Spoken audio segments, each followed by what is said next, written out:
քիչ ժամանակ մնաց հարցերի համար Ադրբեջանի դեսպանին առաջինը խոսքը կտամ Բարի գալուս Գերմանիա պարոն վարչապետ ես ամբողջովին համաձայն եմ մեր տարածաշրջանում վիթխարի վերափոխում է տեղի ունենում աներևակայելի որ մի քանի տարի առաջ հնարավոր չէր պատկերացնել սա ամենակայուն ու խաղաղ ժամանակաշրջանն է մեր հարաբերություններում, որին մենք ասել ենք եւ դուք եք ասել։ Մեր անկախությունը ձեռք ենք բերել։ Մենք նաեւ թեթևացել ենք, որ հաջորդ ապագա սերունդները, մեր երեխաները, թոռները չեն ժառանգի այս ցավոտ ու տևական հակամարտությունը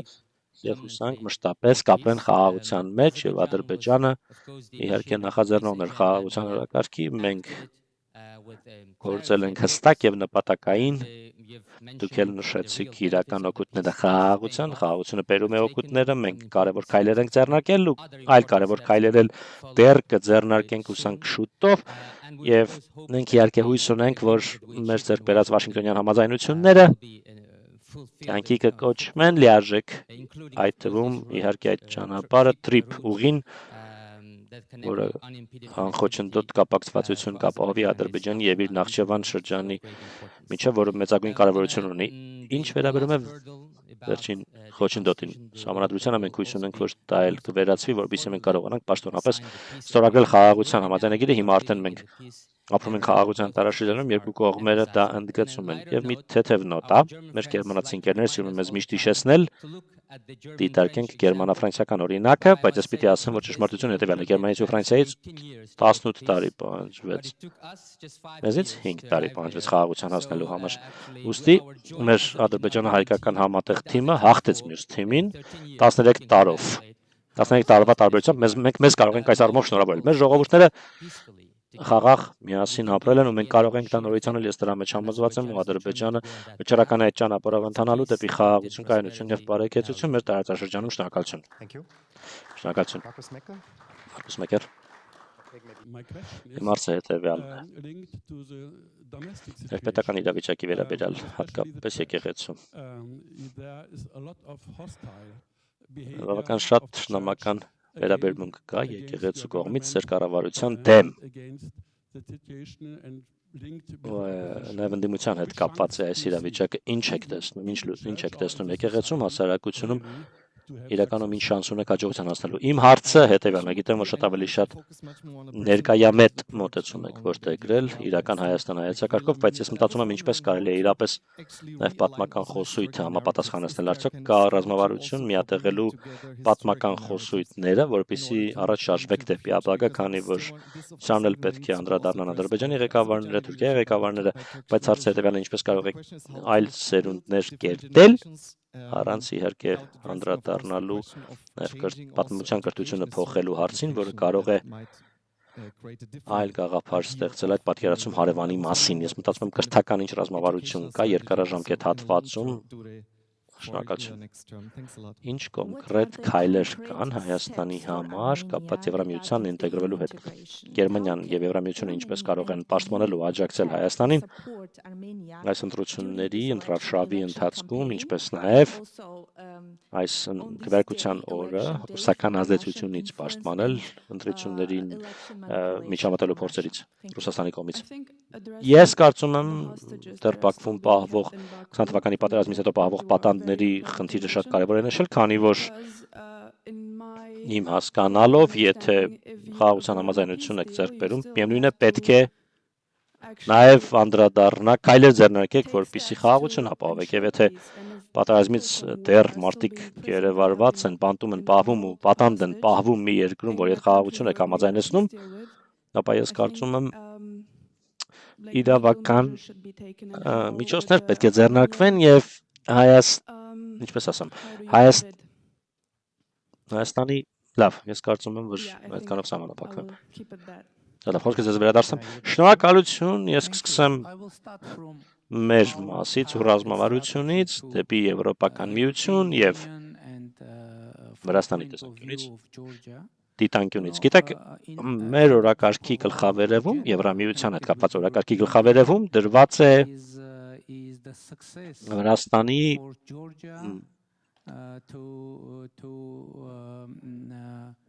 Եվրամիության հետ համաձայնության հասնելու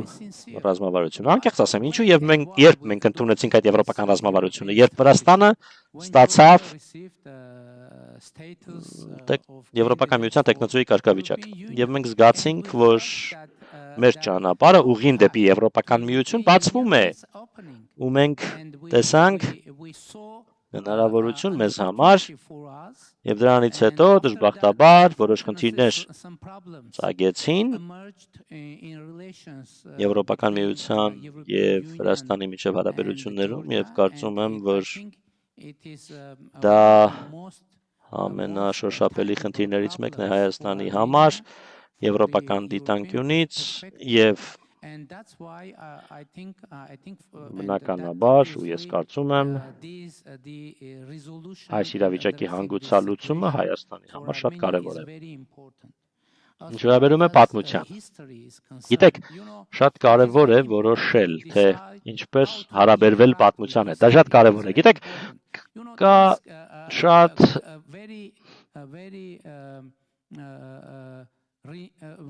կարևոր մի ասացվածք, որ պետք է դասեր առնենք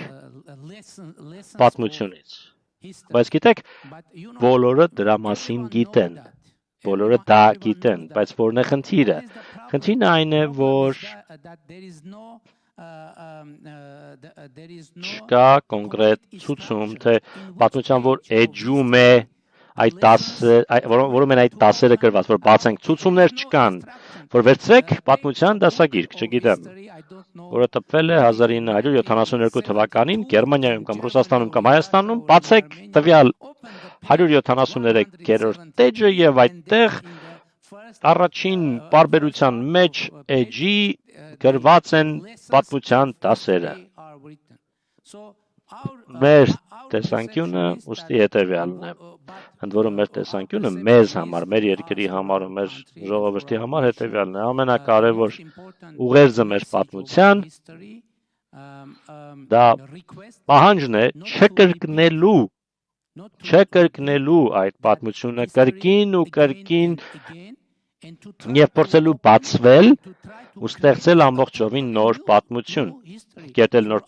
պատմություն մեր երկրի ու մեր ժողովրդի համար, քանի որ գիտեք ու դա ակնհայտ է ու բոլորը դա գիտեն, հետևյալն է։ Դա ընդ որում մեր ազգի առանձնահատկություններից է, ամբողջ աշխարհում հասկացված լինել, տառապանքը, ցեղասպանությունը եւ այլն, բայց գիտեք, մենք որոշել ենք մեր հայացքը շրջել եւ կենտրոնանալ այն ուղղությամբ, որ չկրկնվի այդ պատմությունը եւ դա ամենակարևոր ներդրումը, ամենակարևոր տուրքը կլինի պետականությանը, ինքնիշխանությանը, անկախությանը, բարեկեցությանը եւ խաղաղությանը մեր երկրի համար, քանի որ դա կլինի կարևորագույն ներդրումը, հարգանքի տուրքը մեր ազգի բոլոր նահատակներին, բոլոր ժամանակների բոլոր նահատակներին եւ դա է մեր ռազմավարությունը։ Իմիջիայլոց չկա ազգ, որը կհամարի, որ ինքը չի տառապել։ Բոլոր ազգերն էլ համարում են, որ իրենք տառապել են։ Եվ յուրաքանչյուր ազգ ունի իր տառապանքները, ողբերգությունները եւ այլն։ Սակայն մեր ռազմավարությունն առաջին հերթին հետեւյալն է՝ չկրկնել նույն պատմությունը կրկին ու կրկին, այլ փորձել ստեղծել ամբողջովին նոր, ավելի լավատեսական, ավելի բարեկեցիկ, ավելի խաղաղ պատմություն եւ հիմա այսօր մենք փորձում ենք հենց դա անել։ Այո, եկեղեցու մասին, գիտեք, շատ զգայուն թեմա է, հատկապես որ այն ավելի հասկանալի դառնա ձեզ եվրոպական լսարանիդ համար, ես խոսում եի քիչ առաջ ստանդարտներին համապատասխանելու մասին, այս ամբողջ պատմությունը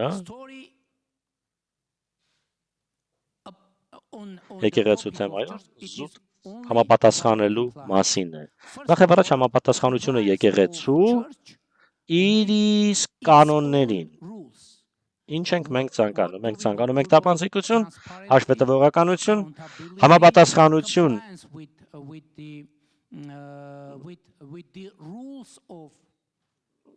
Այսինքն առաքելական եկեղեցու կանոններին, ի նկատի ունեմ համապատասխանությունը եկեղեցականների, հոգևորականների եւ այլն, քանի որ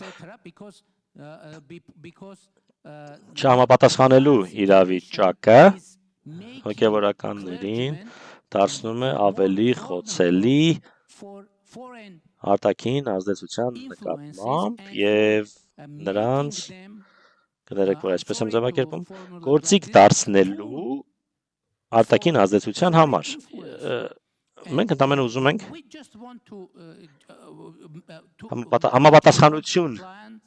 լինի։ Ընդհանրապես եկեղեցու եւ հոգևորականների, եկեղեցականների եւ եկեղեցու ղեկավարների համապատասխանությունը լինի, հաշվետվողականությունը լինի, ոչ ոք չգիտի թե ներ եկեղեցին ինչպես է ֆինանսավորվում, ոչ ոք դա չգիտի, քանի ինչ գումար է մուտք գործում, ինչպես է այն ծախսվում, ու գիտեք, ամենամեծ խնդիրը որն է։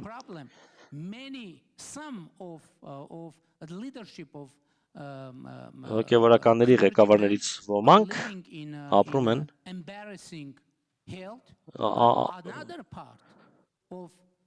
ամոթալի վիճակում, իսկ սովորական եկեղեցականներից ոմանք ապրում են աղքատության մեջ, դա խնդիր է, եւ դա վնաս է պատճառում մեր երկրի բարոյական մթնոլորտին։ Մենք ցանկանում ենք, որ արժեքահեն հասարակություն լինի, բայց ես ասում եմ, որ հնարավոր չէ ունենալ արժեքահեն հասարակություն, երբ մեր արժեհամակարգի էպիկենտրոնը ախտահարված է եւ մեզ անհրաժեշտ է բարեփոխում ունենալ, մեզ անհրաժեշտ է մեր եկեղեցին համապատասխանի մեր հասարակության առաջ եւ թափանցիկ լինի եւ դիլեն գործիքներ ստուգելու հոգևորականների, եկեղեցականների բարեվարկությունը եւ այլն, ու կարծում եմ մեր օրակարգը ամբողջովին թափանցիկ է, առանց ինչ-որ թաքնված կամ ծպտյալ օրակարգերի։ Ոմանք ասում են, թե կառավարությունն ու վարչապետը գործում են ընդդեմ հայաստանյան առաքելական եկեղեցու։ Դա անհնար է, գիտեք, որովհետև ես հետևորդ եմ, ես հավատացյալ եմ հայաստանյան առաքելական եկեղեցու։ Ես Հիսուս Քրիստոսի հավատացյալ եմ, ես հետևորդ եմ Հիսուս Քրիստոսի։ Վերջերս ես հայտարարեցի, որ Հիսուս Քրիստոսը իմ սիրտն է։ Եվ ես չեմ կարող գործել Հիսուս Քրիստոսին դեմ, հակառակ, եւ իմ եկեղեցուն հակառակ։ Դա իմ եկեղեցին է, գիտեք։ Ու մեր եկեղեցին է։ 90-ից ավելի տոկոսը մեր կառավարության անդամների հայաստանյան առաքելական եկեղեցու հետևորդներ են, եւ իրենք ու մենք ցանկանում ենք համապատասխանի եւ թափանցիկ ու հաշվետու լինի եւ ազնիվ լինի եւ արժեքահեն լինի եկեղեցին։ Ինչ վերաբերում է, ես կուզեի միջայլոց արձագանքել Ադրբեջանի դեսպանի խոսքին։ Ես երախտապարտ եմ ջերմ ողջույնի համար, բայց մյուս կողմից գիտեք, ես մտածում եմ, արդյոք Ադրբեջանը ցանկանում է, որ տարածքային պահանջներ լինեն Հայաստանի սահմանադրության մեջ, թե ոչ։ Երբեմն իմ տպավորությունը գիտեք, որն է, որ մեր ադրբեջանցի գործընկերները շատ են ուզում, այսպես ուզում են, որ մեր սահմանադրությունը պարունակի տարածքային պահանջներ Ադրբեջանի նկատմամբ, բայց գիտեք, չկան տարածքային պահանջներ։ Չունենք տարածքային պահանջներ մենք։ Եվ մենք պատրաստ ենք դա ապացուցել։ Եվ ակնհայտ է դա։ Եվ ուստի, ինչպես արդեն ասացի, եւ որն է մեր ռազմավարությունը։ Մեր ռազմավարությունը հետեւյալն է.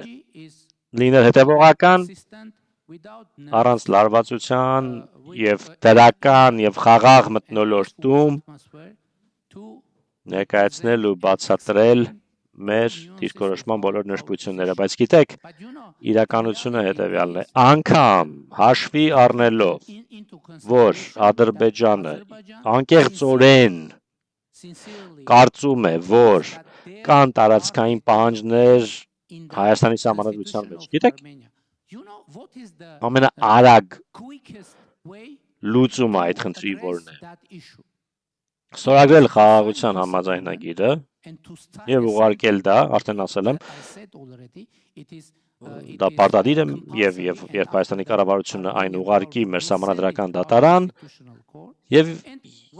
երբ մեր սահմանադրական դատարանը ասի կամ եթե ասի, որ այն ամբողջովին համապատասխանում է, համաձայնագիրը ամբողջովին համապատասխանում է մեր սահմանադրությանը, այն կգնա խորհրդարան, կվավերացվի եւ մենք եւ կստանա ավելի բարձր, ամենաբարձր, բարձրագույն իրավական ուժ։ Եվ այդ պարագայում չեն լինի տեսականորեն, գործնականորեն չեն լինի եւ չեն կարող լինել որևէ տարածքային պահանջներ Ադրբեջանի կողմից Հայաստանի նկատմամբ, Հայաստանի կողմից Ադրբեջանի նկատմամբ, բայց եթե մեր սահմանադրական դատարանը որոշի, որ համաձայնագիրը չի համապատասխանում մեր սահմանադրությանը, ես արդեն ասել եմ եւ իմ պարտավորությունն է դա, մեր պարտավորությունն է նախաձեռնել սահմանադրական փոփոխություններ եւ դա է մեր դիրքորոշումը եւ մեկ հարց էլ կար ազատությունից զրկված անձանց մասին։ Գիտեք, շատ զգայուն հարց է սա եւ մեր դիրքորոշումը որն է։ Մեր դիրքորոշումը հետեւյալն է, որ այս խնդիրը կհասցեագրվի ավելի հեշտորեն համագործակցության եւ խաղաղության մթնոլորտում, քան հակամարտության մթնոլորտում։ Հակամարտության մթնոլորտում հնարավոր չէ, տարբերակ չկա հասցեագրելու այս խնդիրը։ Սակայն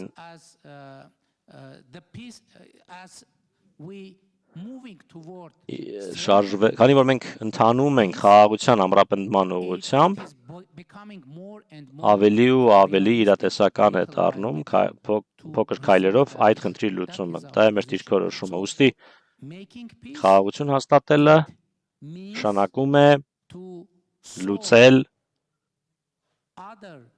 այլ խնդիրները նույնպես։ Դա է մեր ընկալումը։